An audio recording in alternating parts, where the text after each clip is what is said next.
Miss Yana, have to say your last name, Miss Ana Belova, Miss Maria Yolanda Crisanto, Mayor Joy Belmonte, Miss Jana Montinola, and to all our guests present here, magandang hapon po sa inyong lahat. Sigurado ako, excited na kayo makita si Yorme, ano? Darating daw, darating. But before I start, I'd like to share a compilation of some differences between men and women. I'll say this in Tagalog, so we'll just have somebody else translate for you if you'd like to know. Ang lalaki, may 6 na gamit sa banyo. Toothbrush, toothpaste, shaving cream, sabon, etc. Samantalang average na bilang ng gamit sa banyo ng babae, mga 337. Kapag bibili ang isang babae ng shampoo, magbabasa siya ng product reviews, hihingi ng payo sa mga kaibigan, manunod ng patalastas. Ang mga lalaki, pagpasok, kung ano na lang makuha, yun na lang kukunin. At hihiram ng shampoo pag naubusan, kahit na anong shampoo ang nandyan. Ang babae ang may huling salita sa anumang argumento. Anumang sabihin ng lalaki, pagkatapos doon, simula ng panibagong argumento. Kaya huwag na lang hihirit ang mga lalaki.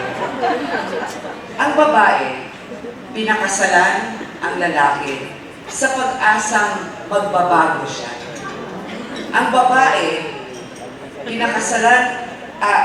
ang lalaki, pinakasalan ang babae umaasang hindi siya magbabago, pero magbabago siya. Diba mga babae, habang tumatagal, naiiba rin tayo paano tayo nakikitungo sa isa't isa. Sabi ni Eleanor Roosevelt, ang babae parang tsaa. Hindi mo akalain ang tapang niya hanggang malubog sa mainit na tubig o sa hamon ng buhay. I've been asked to speak about women as citizens. Simply put, a citizen is one who belongs to a nation and as such enjoys particular rights and privileges. The Philippine Constitution makes no distinction between men and women. It says everyone shall enjoy equal protection under the laws. But when the Constitution was drafted in 1986, the commissioners took into consideration that the reality that women were a marginalized sector and did not enjoy the same opportunities as men. Hence, a section was included which imposed on the state the duty to value the role of women in nation building and ensure the fundamental equality before the law of women and men. But women's roles in nation building still appear restrictive. Being a woman in a leadership position has always been a challenge. When a man is tough and is a no-nonsense boss, they call him a leader. But when a woman is tough, they call us Anyway, unfair, right? That's a saying. Does this mean that Filipinos prefer their men to be strong leaders and their women to be meek followers? Well, let's look at the numbers. Women in politics and governance, according to the Commission on Elections, a survey done from 2004 to 2016, show that women have encompassed only 17% of the national and local candidates. Yet, more than half of registered voters are women. In the Senate, which is composed of 24 senators, only 7 are women. Ang isa, nakulong pa. Only 1 female has ever served in a leadership position in the Senate as majority leader, Senator Lauren Legarda. But no woman has ever assumed the rank of Senate President. Meanwhile, in Congress, only 28.6% are women. In the recent years, women have occupied a little less than 20% in local governments. So we're very fortunate here today to have a local government public servant, the mayor of Quezon City, perhaps the biggest city, or the richest city actually. But certainly, she has a lot on her plate, and she looks great. She didn't age a day since she took office many years ago as Vice Mayor first. For the executive branch, the cabinet-level appointments have remained mostly male-dominated since 1986. No woman has ever headed the Department of Agriculture, the Department of Local Government, the Department of National Defense, to name a few. These percentages mirror the statistics of women in industry and commerce. The gender disparities in terms of participation in both political as well as economic arenas point to deeper systemic issues. According to the Philippine Statistics Authority, in 2017, there were about 25 million male salary wage workers in the Philippines and about only 15 million women earning wages. Furthermore, 35% of women aged 15 and up are involved in unpaid domestic work. What is unpaid domestic work? Silang nanay na nanatili sa bahay, inaalagaan ang kanilang mga anak, ang kanilang asawa. Wala namang masama dito. Ako rin, kahit nagtatrabaho sa Senado, ay patuloy na nagiging isang may bahay at nanay ng 3 anak. Pero ibig ko lang pong sabihin, higit pa ang ating magagawa kung bibigyan tayo ng oportunidad para tumulong sa pagpapaunlad at pagpapaayos ng ating bayan at lipunan. In fact, we have our share of inspiring stories. These two show that Filipinas have both brains and brawn. Sino ang ating champion na weightlifter? Hindi lalaki, babae. Diba? Si Heidi Diaz. At si Heidi, when she started, she didn't have any support. She just used whatever she had around the house, cans and then cement, and that's what she used to train herself to become a heavyweight lifter. It was a hard climb. She was born in a small village in Zamboanga City, Mindanao. When she was in elementary school, she had to accompany her father, who was a tricycle driver, to sell vegetables. But she made it. She won first Filipino woman to win an Olympic medal of any color for us. The other Filipina is Isabel C., founder of Girls Will Code. Age is nothing but a number, because Isabel C. started this when she was 10 years old. She learned computer languages such as HTML and JavaScript by taking online classes. Her mom is actually a friend of mine. Her passion for coding led her to start Girls Will Code. Their mission is to provide activities that close the gender gap in tech by encouraging young girls to develop better technological skills and solutions. She eventually got her partnerships with big companies such as Google and Accenture, which helped her grow Girls Will Code. I think now she's around maybe 18, 17 years old.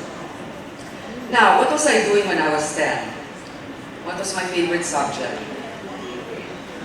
Recess. No, recess. Well, I was into sports, really. I did taekwondo in grade school until high school. As I look around this room, majority of the audience is composed of seemingly empowered and educated women. But are we the majority? The panel earlier was excellent. Part of the panel earlier are women I admire. Merly, Miss Margie Moran, and our ballet dancer, I'm sorry. Of course, yes, Miss Makuha. So my mom actually worked for them before in DCRH. So many women, and of course Miss Vicky Bello, one of the best entrepreneurs that we have. So, and Tim also. To bring on change, we need inspiring individuals, but we also need a grassroots movement. To eliminate discrimination, efforts must be exerted by government, NGOs, the private sector, so that it is a whole of society approach. As Amelia Earhart, the first female aviator, once said, some of us have great runways already built for us. If you have one, take off. But if you don't have one, realize it is your responsibility to grab a shovel and build one for yourself and for those who will follow you. Tayong mga kababaihan should ensure that our organizations and workplaces are safe and empowering for women. Your company should be free from discrimination. I filed a bill for that, against discrimination, gender, as well as sexual orientation and language. Let us also ensure that our offices are free from sexual harassment and other forms of abuse. I was co-author of the Safe Spaces Act, or what is called Bawal ang Bastos. But what good are rights if a person is hungry or abused or without access to education and a decent means of employment or livelihood? Ika nga, without the financial means to receive a proper education, generations after generations will be prevented from achieving social mobility and obtaining equal opportunities. This in turn prevents them from earning higher wages and entrenching them further into poverty. At may nagsabi, if you educate a woman, you educate a family. Di ba ganon? Ang nanay kasi mahilig magpayo, so natututo tayo mas lalo sa kanya. Women should also have better access to capital. When you give a small loan and support to a woman, you see the entire family potentially lifted out of extreme poverty. This is also another quote. Sabi nga ni Wash Sisip, napansin niya na ang mga babae mas maaasahan magbayad ng utang. Yun ang napansin. Yun sa mga nagpapasakipin siya at yung mga small, medium enterprises. Medium, small enterprises. SM, ako.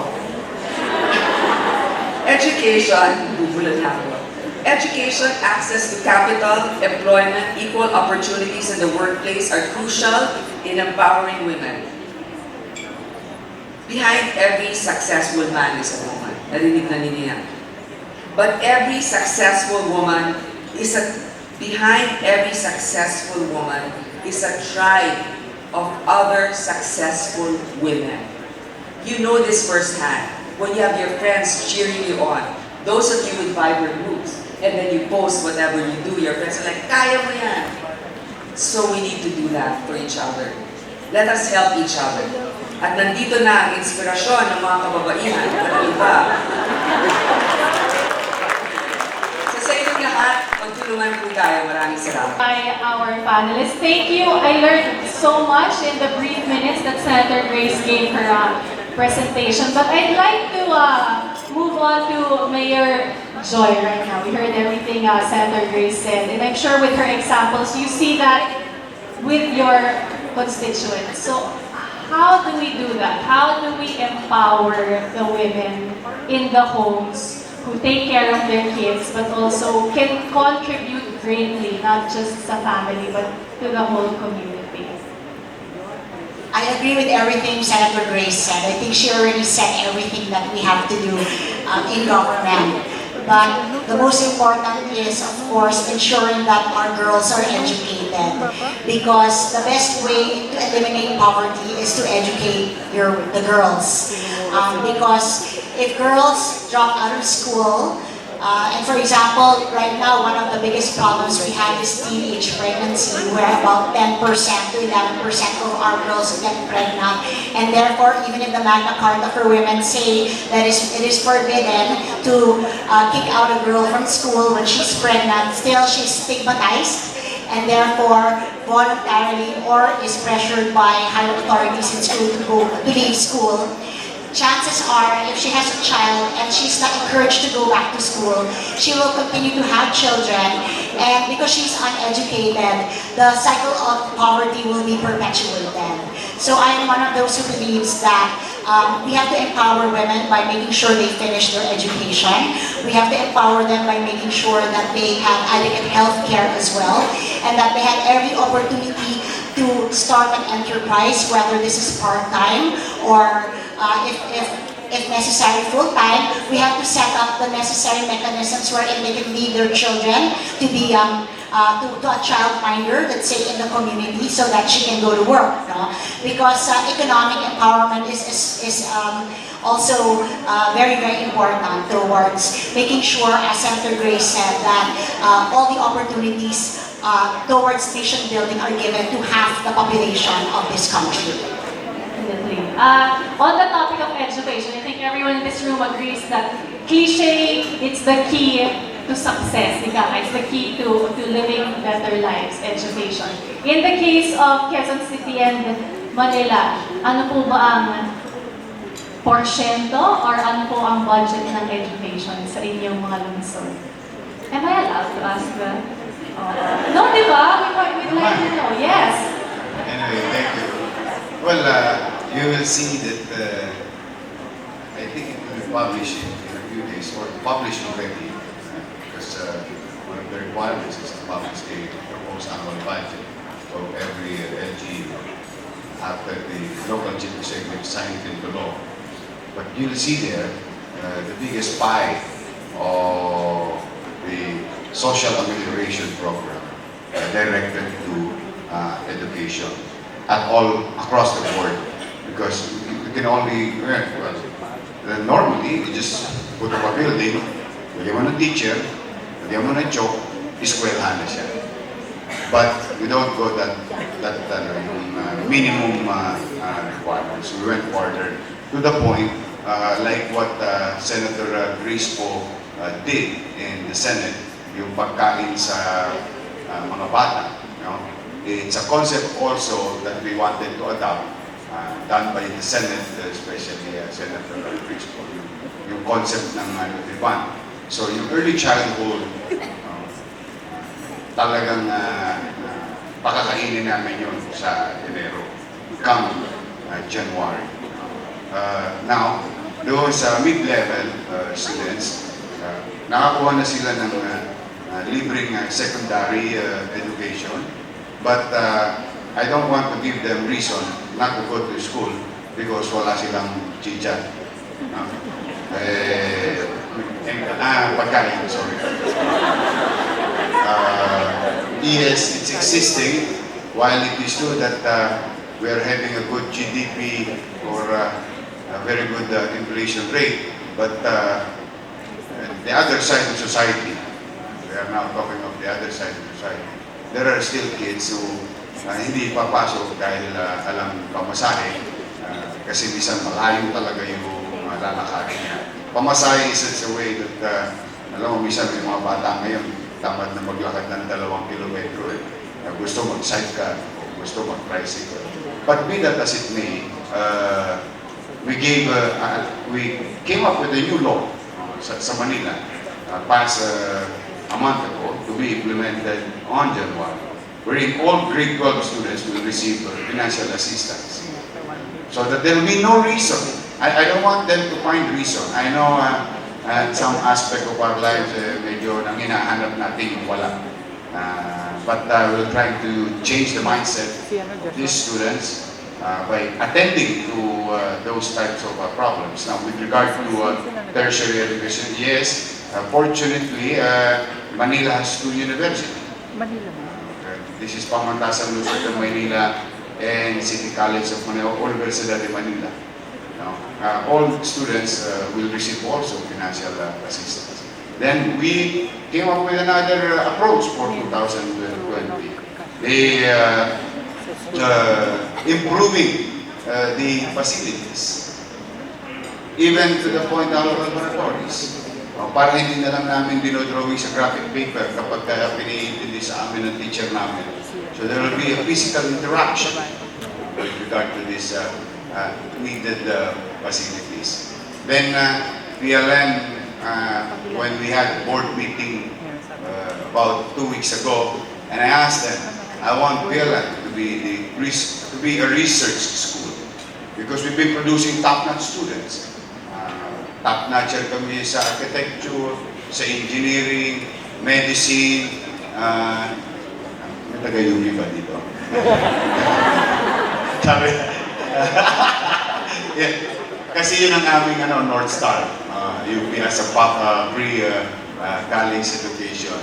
So, yung level ng UP in terms of quality of education, nahahabol na ng PLM, at minsan, lumalamang pa kami ng konti from time to time. Yes, it's our priority. I, for one, deprived of such opportunity, at hindi naman kaila sa inyo na hindi ako nakapag-aral. But I saw the beauty if a person will have this type of achievement ba? Tawag doon. Sila'y mabigyan ng pagkakataon makapag-aral. Kaya may awa ang Diyos. Tingin ko naman, mas gaganda ng gaganda. It is one of the top list. Ano siya? Top 3. Education, healthcare, and housing. That's Manila's direction. Then we talk of heritage and tourism and so forth. Thank you very much, Mayor. I assume also Quezon City, you mentioned education, a big chunk of Quezon City's budget. Well, I cannot tell you the percentage at the moment. It's somewhere in the back of my head. But all I can say is that my administration will focus on investing in human capital. No? And this is in comparison to the previous administration, which focused on infrastructure. So I can say that with my administration, for example, and I'll just give you one example, in healthcare, the previous budget was about 550 million on medicines, and in my administration it will be 2 billion. And so almost 400% increase. Under my administration, we started the Quezon City University. So now it is in its infancy, and we are in the process of developing the courses for it. And I already know that in my mind I would like to have a city that is concentrated on tech. Because I believe that that is the way to the future. So that university is a very big investment on our part. Now another one of my flagship projects will be housing. So in Quezon City we have 250,000 homeless families or informal settler families.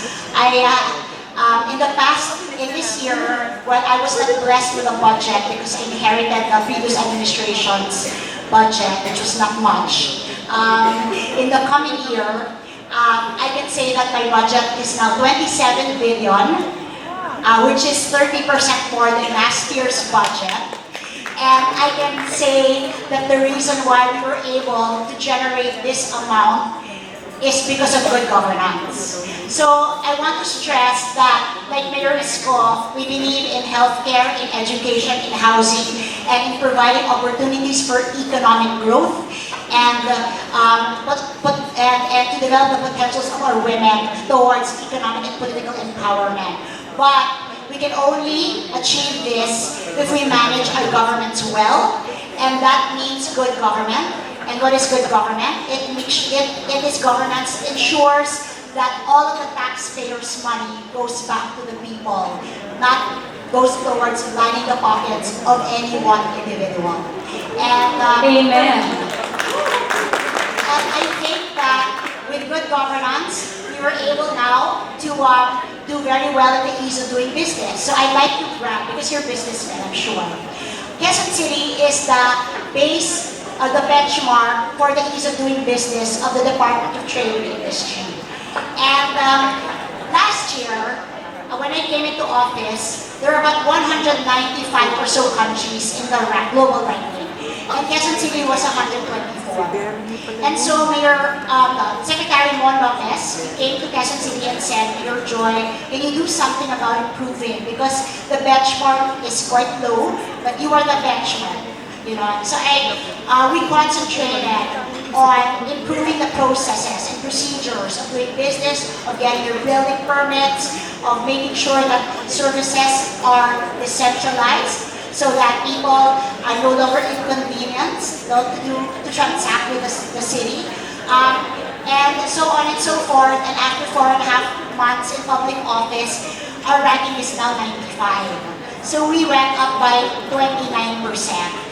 In the ease of doing business, just by concentrating on these factors that make people trust government more. And so, for me, the task is very big in cities like mine, in cities like Yorme, where there are lots of poverty. But I think Yorme, he's my idol, by the way.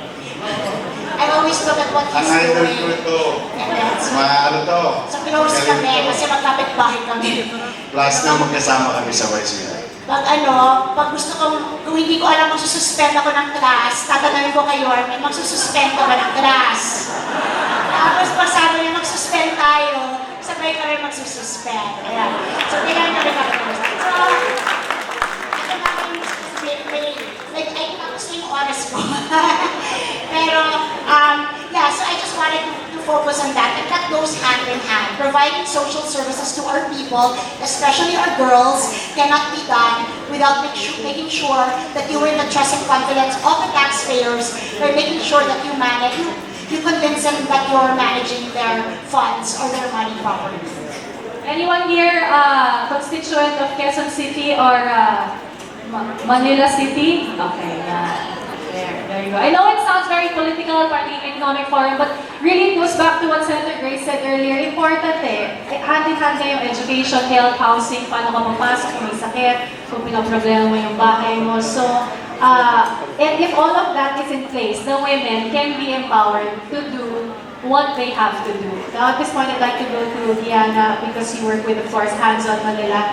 And Yes. I'm just curious, like, with the work that you do, what do you feel has been like siguro the key to success or the secret to success of women, of how they have helped to uplift the communities that they're in? First of all, good afternoon to everybody and to the esteemed guests in this panel. When the organizers told me that I was joining, I said, okay, they're all in government, what is my role here? But I think you will be happy to know that at Hands-on Manila, our role is to mobilize the private sector to help do things that the government is unable to do because there's just so much to do. So we focus on education, we focus on the environment, livelihood, and health and nutrition. And you will be happy to know that we've had many projects both with Manila, Taguig, and other local governments. And I promise Joy that we will be having some with also with them. Our programs are, we have a lot of women-centered and children-centered programs. So what we do is we actually, companies actually outsource their corporate social responsibility to us. And what we do is we create programs and we also suggest where to go, which is in your local governments. And we focus on children, we focus on women, we focus on mental health and all that. And I'm glad to hear that all of you speak about education because the other side of my life, my professional life, I'm with Far Eastern University, and that's why I am familiar with Mayor Yorme's walang pasok policies. No, but grateful to be with all of you and grateful to be helping government where they're unable to pay attention to certain needs. Yeah, I'd just like to go back to, yun nga, with the work that you do, what have you seen is the key or what trait of a woman has helped really uplift homes, communities? Okay. Well, to begin with, I would say that 70% of the people who volunteer with us are women. Okay, that's to begin. And they seem to be very involved in causes that uplift women as well. You know, whether it's health. For example, when we go out, we give educational sessions on hygiene. In fact, at the moment, we're busy trying to push this program on menstrual cups because we want, you won't believe it, but in many places, women and girls still don't go to school when they have their period because embarrassment, not given the right.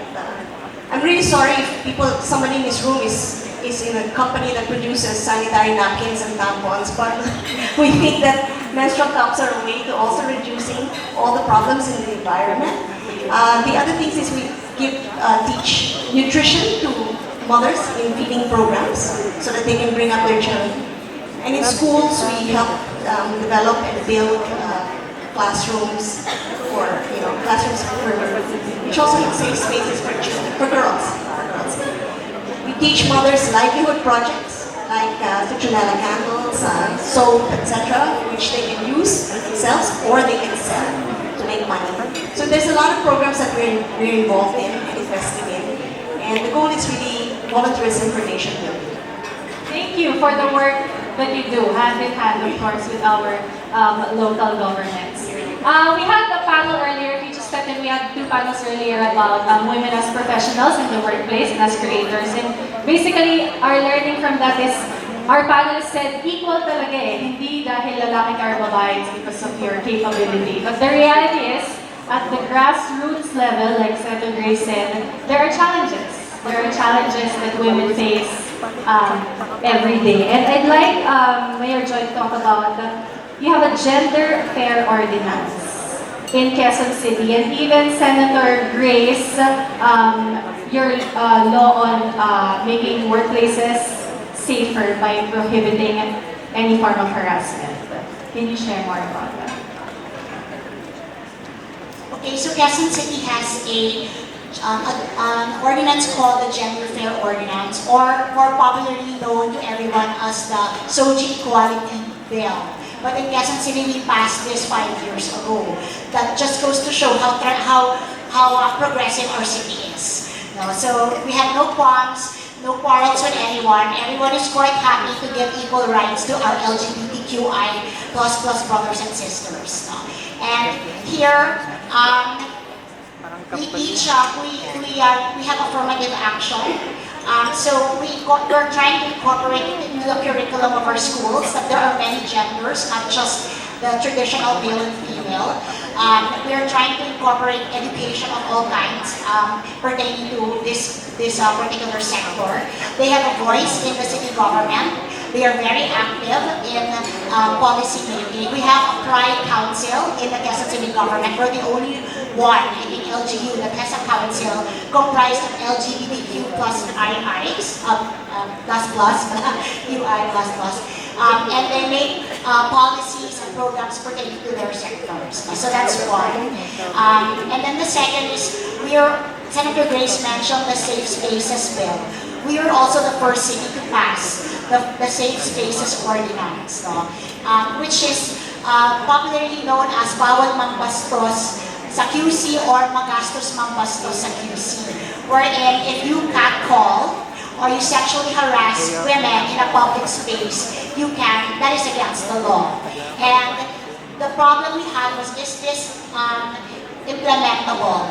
And we're happy to say that we have some successes. For example, when General Guillermo Elizar, who was an NCRPO but previously QCPD and now he might go higher places, was with us, he relieved many police officers because they were catcalling women on the streets. No? So I love that about him because he's a policeman and yet he promotes gender rights, women's rights. And the second is we have several cases of men already women have filed cases against them for catcalling and sexual harassment in public places. So we know that the bill or the ordinance works in our city, and I'm sure now that it will work throughout the country. Senator Grace, we have the Safe Spaces Act and ordinances like this, but there's a law. But syempre iba yung nangyayari din sa totoong buhay. Women still fall victim, and some men, of course, still fall victim to whatever form of harassment. Actually, the success of any law is in its implementation. That's why the local government hats off to you. You're the ones that have to do with the day-to-day supervision of all of these laws that are actually being followed in your jurisdiction. So with the Safe Spaces Act, I think Mayor Joy has already explained it. A woman should feel confident wherever she goes without having to be embarrassed. So it's very simple. It's a very simple law, but it seems like we have to teach some of our citizens discipline and respect, especially nowadays. So that's just basically it. Another thing is, the SOGI bill is still really pending in the Senate. But my version is not just about sexual orientation. It also includes ethnicity, religion, no discrimination against those. So that the scope is more inclusive. So I think that's it. I said a mouthful already earlier, so let's give it others.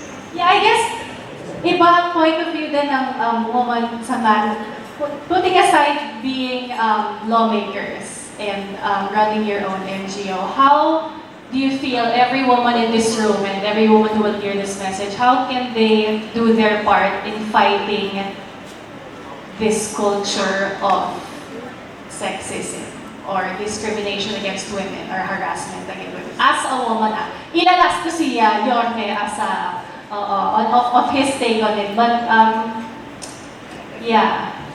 Beside the job, like as a woman, as mothers, how do we fight? How do you, on a personal level, how can every woman in this room fight in their own little way these little incidents of sexism and discrimination? I think it also starts at home. It's how we bring up our children. It's how we bring up our girls. And it's also in our schools, how we teach them that this is wrong. How we teach the men and the boys in our schools that this is also wrong. And I think that if we collectively, how do I say, enforce the idea that this is wrong and that there are consequences to all of this, we will be more successful. I am not saying it will be the perfect way to do everything, because when you try to solve a problem, you try to find a solution. It's never one thing, it's a number of different things that you have to do. But I think that if you start at home and you're able to teach your children and in schools, and you're able to teach the students all of this, you're already a big step ahead, I feel. But, all I can say is there are some paradoxes we have to deal with. For example, in the Gender Equality Index, we are number 8 in the world, and that's very, very high, higher than many Western countries. But in the Philippines, it is possible to be a CEO of your company and go home and get beaten by your husband, because 1 out of 4 women is also a victim of violence. We also know that more girls than boys go to school. So we have no problem about educating our girls. But there are also so many girls in our country that are victims of teenage pregnancy. So higher than in many countries.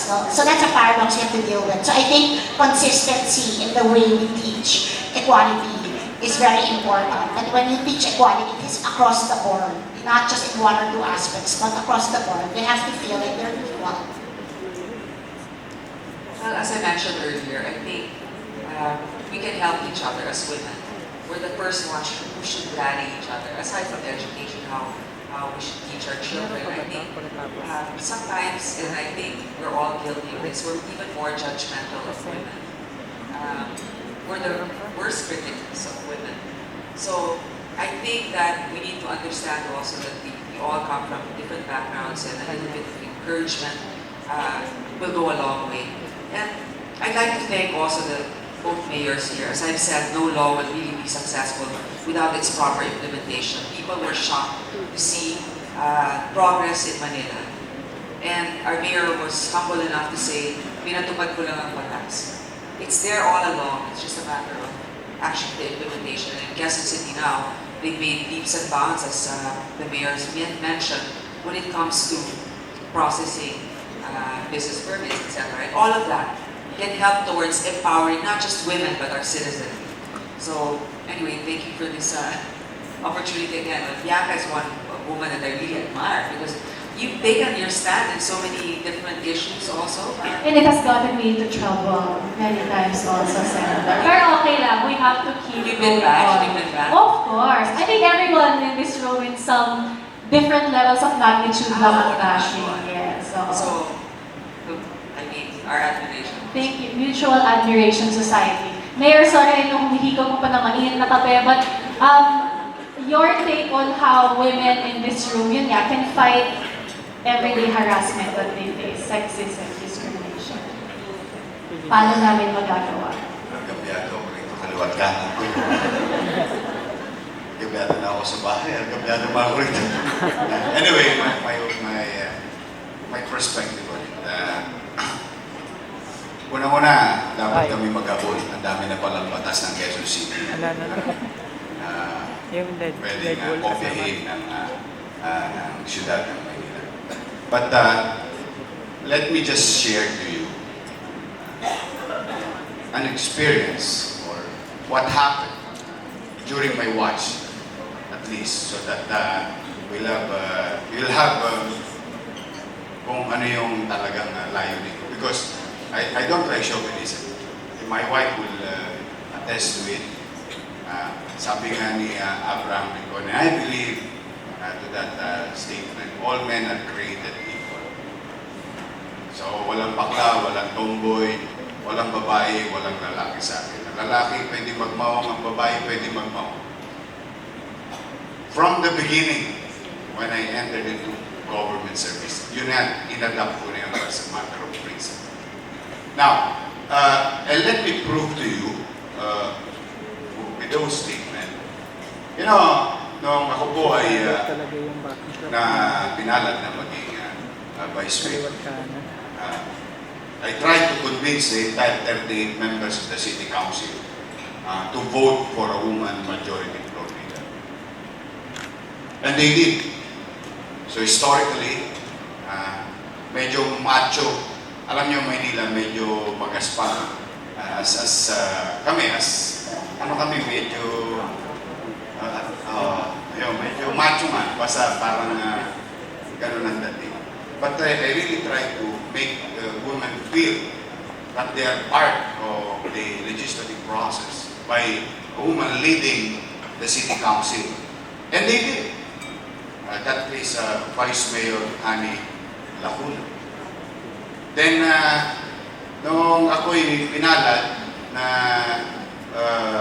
makapamili na ayusin ang traffic sa Manila at that time, no?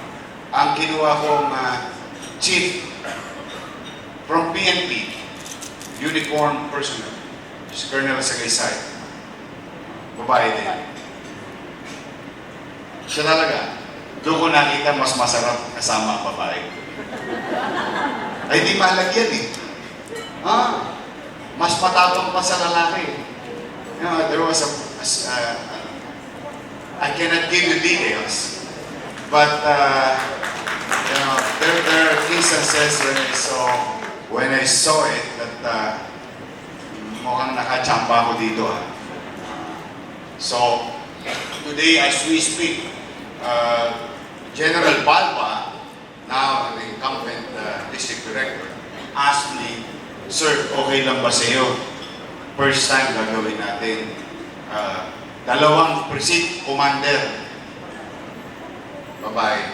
Do you have any idea what is a precinct commander? A colonel who handles a particular radius of a community, geographically speaking." Tapos babae ang sabi ko, parang nahulaan mo yung iniisip ko which is good for us. Because, you know, when I went to campaign in 2016, and I asked Manila, pwede ba makisuyo sa inyo?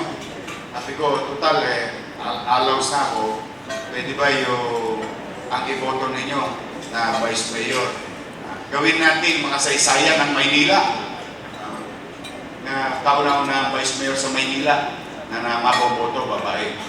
And fortunately, napakinggan naman ako ng mga taga-Maynila, nanalo si Vice Mayor Hanin Lacuna. Now, my partner is Vice Mayor Hanin Lacuna, babae.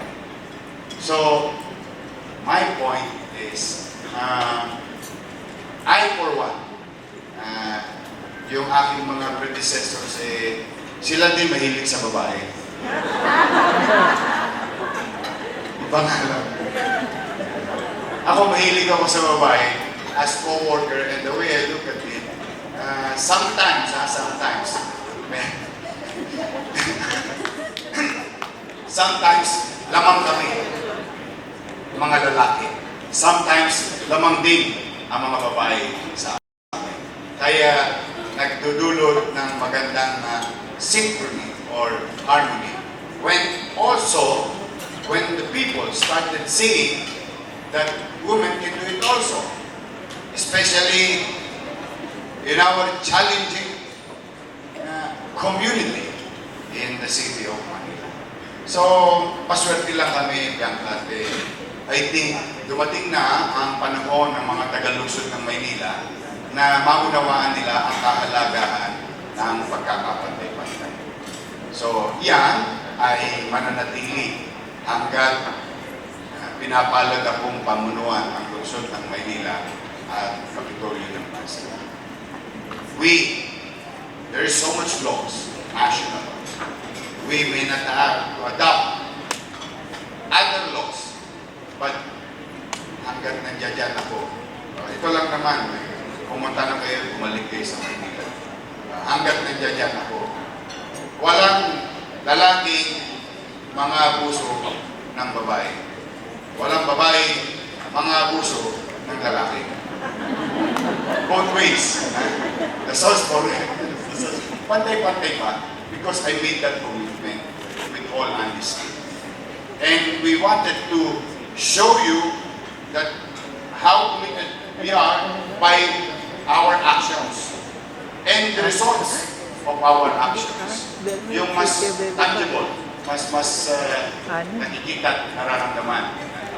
Yan po, yan lang ang pwede namin na ipagmalaki sa inyo sa Kapitolyo ng Bansa doon sa panahon na. Maraming salamat, Mayor. Thank you very much to our panelists for your stories. You know, it's important that we hear these stories because the women in this room, and again, to whoever you will share these stories with, if they know that women can run their own NGOs, be mayor, be senator, be precinct commanders, like earlier, the champion weightlifter, run their own coding school. Diba? The more we share these stories, the more other people will know na, ako din, pwede kong gawin yon. That's why it's really important to have dialogues and discussions like this. Okay, now, it's your very, very rare chance to go up to the mic right here by the center front of the stage to ask any question you might want to ask our panelists. Yes, we have a brave soul. Kanina pa kasi sila shy mag-ask talaga. So now we have a brave soul. Yes, your name is? Good afternoon. My name is Miles. I'm a student. Hi, Miles. My question is there a long-term solution or a collaborative effort to take care of family on the streets, whether on the national or local level? Because there are mothers on the streets, girls on the streets who are not safe. And majority of these are in Manila and Quezon City. And whose responsibility is it? Is it sole responsibility of DSWD? Because I'm a Filipino citizen who is hoping to end poverty in my beloved country. Thank you. Thank you, Miles. So yes, women, children on the streets. Well, depende sa perspective ng leader. Ang leader would always point finger. They don't want to attend to the situation. Normal. Let's be honest on two ourselves. You are leading a city. You really wanted to show your city that there's so much vagrancy and mothers in the streets. Would you actually sleep on it? So the normal reaction is the local chief executive should act on the matter. Yun ang basic. Pero, the other side of the situation is there are local government units who lacks government kinakapos, kinukulang ng kakayanan. Good thing, Congress and Senate passed so many laws that are being implemented already by an agency of the state or the national government, which is in this case the DSWD. And I was fortunate also to be part of that organization as undersecretary. And I saw the capacity of DSWD. Ngayon, having said that, directly now, I for one, ayaw ko talaga, with all honesty, ayaw ko sila nasa Kalaw. Ayaw ko sila nasa kanto ng Kalaw Tapcabin.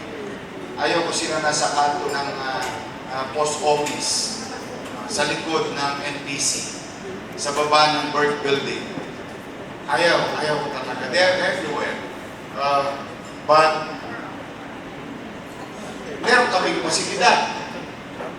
Now you're going to hear the other side of the coin. Meron kaming posibilidad. Tatalapin namin. In fact, as you heard, pinagbawal ko ang minor de edad sa kalsada ng Luzon ng Maynila. At pinananagot ko yung magulang. 5 magulang na kinasuhan namin sa korte because of paulit-ulit na papabaya, pagpapariwara sa kanyang anak. Ayaw namin, kinakalap namin, nilalagay namin sa pasilidad namin. Hindi hotel ang pasilidad namin, pero may bubong, may una, may pagkain. Mas mabango pa yung pasilidad namin kaysa baho ng loto.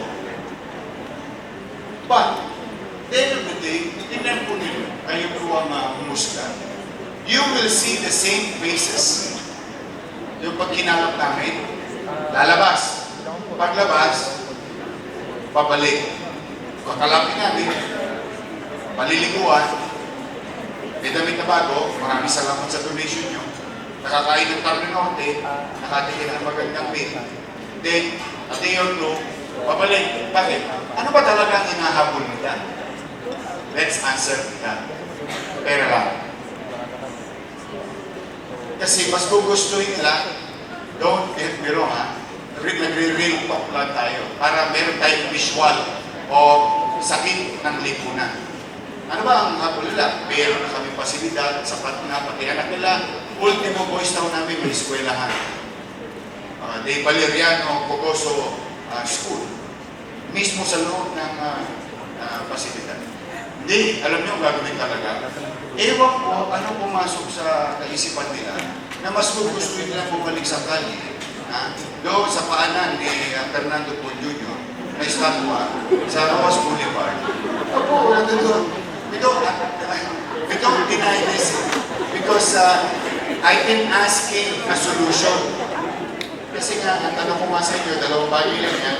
Tulugan ba yan ng local chief executive o aksyonan niya? It depends on the point of view of the local chief executive. In this case, we're trying to address it because I, for one, I was fortunate enough, kahit na-squatter kami, ang nanay ko may pagmamahal sa akin. Hindi ako hayaan na sa kanya. Bakit itong nanay, or homeless, given opportunity to stay in a facility, would rather be, again, sa Kali. Ang puro dulo, picha. I mean, nampet ka lang. Pagkano magmamalimos. Kasi naging happy. So now, here we are. What is, again, that is a problem. A solution given that a problem arises. Again, I think, alam niyo, problema, ang talagang solusyon. Kailangan ko ng maraming mga psychologists. I swear. Kailangan ko ng maraming mga nag-i-inspire ng tao. Nagbabago ng mindset. I think, yun ang solusyon. On how are they going to value their lives? Being a mother, being a woman in the streets of Manila at 1 a.m., 2 a.m. And then parents give the risk. So, kaya kung bakit, mapapansin po ninyo, unti-unti talagang pinipilit kong kausapin ang mga mamamayan in a very diplomatic way because a lot of people try already in Manila by using their muscle and their whatever character that they want to project. But tingin ko ang solusyon kung gusto nyo kaming tulungan, siguro kami meron kami psychologist, don't get me wrong. Meron din kami mga tawag motivator o strict nagbahagi ng pamahalaan. Ganun din ang DSWD. But if you're going to pull out all your resources and put up a foundation, put up an organization, I think you should venture into their minds more than other logistical support that the city and the national government is providing.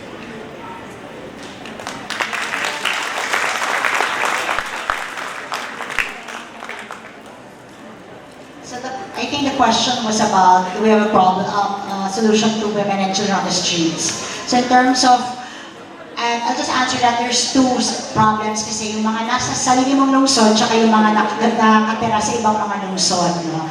So what we do is, kapag nasa lungsod namin, inaalagaan namin. So we have a center for women who are victims of violence and abuse. We have a center for children who are victims of dangerous drugs. We have all kinds of centers. We have a center for abandoned children, etc. Pero kung hindi taga-lungsod Quezon, we try to connect with the LGU from where these people come from, and we ask the mayors, can you please look after your people? No, and the problem is really that not all LGUs have these facilities. Kaya bumabalik sa Quezon City because it's the biggest city and it's the easiest city in which to make money.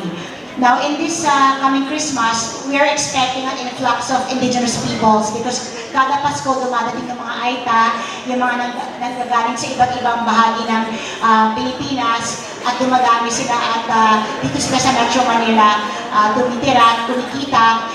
We have a project with the DSWD to create IT village for families who are coming to the big city to earn a living during the Christmas holidays. We have a place for them to be in, and we are generating donations from the private sector to support them, so at least they can have a happy Christmas before they go back to their provinces. But with regards to your question about a law, we don't have a law, we just have a lot of programs in place. Thank you very much, Mayor Joy. Alam niyo, whenever I get, one more, do we have time? Now, biglang ang dami gusto magtanong. Do we have time for, unfortunately, we have no time for further questions. Buti na lang si Miles na ano sa question, but really, every time I get to interview local and national leaders, it just goes to show how much there is to do, di ba? They already talked about education, housing, health, tapos ngayon, ang dami, and all the problems magkakakonekta. So if they talked about what they are doing to help, I hope all of us also, I guess in our own little way, this discussion inspired you to do whatever we can in whatever capacity we have to do what we can. Kasi it will benefit not just the women, of course, but the whole community as well. I think they are asking me to wrap up, tama ba? Who am I looking at? Yes, I'm sorry, we are being asked to wrap up, but again, we would definitely like to give our sincerest gratitude, Diana, Mayor Joy, Senator Grace, and Yorme. Maraming salamat.